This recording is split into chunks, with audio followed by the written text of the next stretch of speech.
just teach you math games. Put away your worksheets. Hi Mathmaniacs, it's Ashley here. It's been a while since I've seen you on this platform. Today I'm going to introduce you to a game that we play with our students. It's called Race to Zero, and this introduces the concept of regrouping with subtraction. Before I demonstrate the game, I'm just going to talk about some of the tools that you're going to need.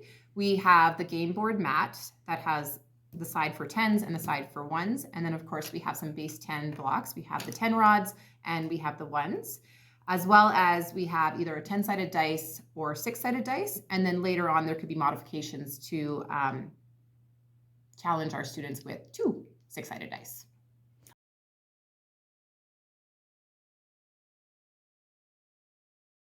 The object of the game is that you want to get to 0. So you actually start off with 10 base 10 rods that equal 100, and then you want to subtract to get to 0. So what happens is that you will need some ones. So you'll take a rod, and what we've taught our students in our class is that you're essentially making an exchange for 10 1 units, and then you'll put them on this side, and eventually it'll get to 0 after rolling the dice each time. So watch as I play a couple of rounds.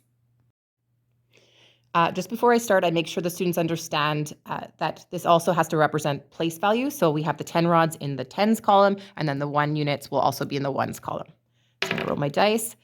I need to take away 2. I don't have 2 1 units. So that's when we will go and regroup and make that exchange for 10 ones. So they're understanding that the 10's not disappearing.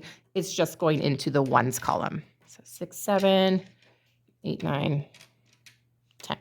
Okay. Oh, I need to, take away my 2. There we go. Roll the dice again. And obviously you can play this on your own to practice, or you can play with a partner or a group of 3. 2. I can take away 2. 2. It's like my magic number for today. 5. Ooh, I can't take a 5. So now I need to regroup, make that exchange for 10 1 units.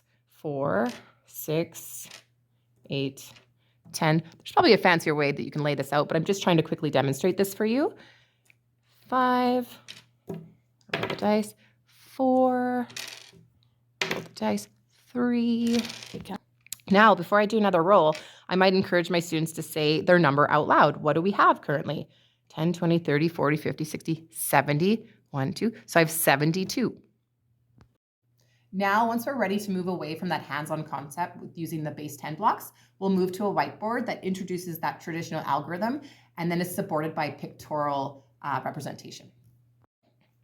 So before we draw this out pictorially, I do make sure that my students understand which number we're drawing out, and it's the largest number, so it would be 71 in this case. And with subtraction, they need to understand that that larger number has to start. So 71, I'm going to have my 7 rods. 40, 50, 60, 70, and I have 1 unit.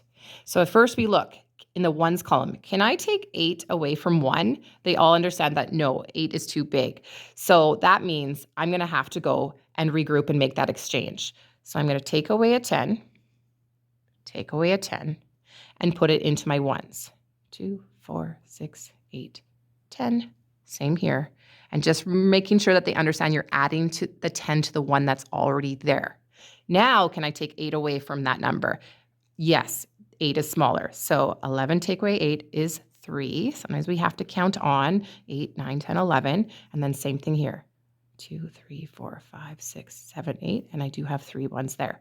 Next, we move to the tens column. 60 take away 50. Let's see. 2, 30, 40, 50. I have 10 left over. 60 is 10. So our numbers over here, this is 13, this is 13, should match.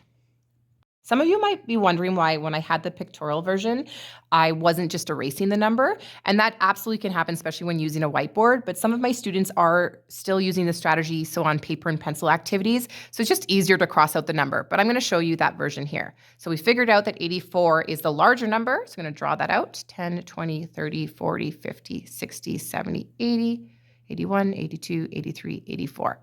So we understand that 5 cannot be taken away from 4. I am going to need to regroup and exchange that 10 over. So I'm going to go over here, take away a 10, add it into my ones, 2, 4, 6, 8, 10. Take away the 10 here, add it into my ones. So now 14 is larger than 5, so I can make that subtraction, and it is 9. So I'll just make sure it's over here. 1, 2, 3, 4, 5. And just to check, there is 5 plus 4 is 9. And then I can head to my tens. So 70 take away 60 is 10, and then we erased it over here. So there's a 10 left over. I have 19. 10 plus 9 is 19. So the two sides do match.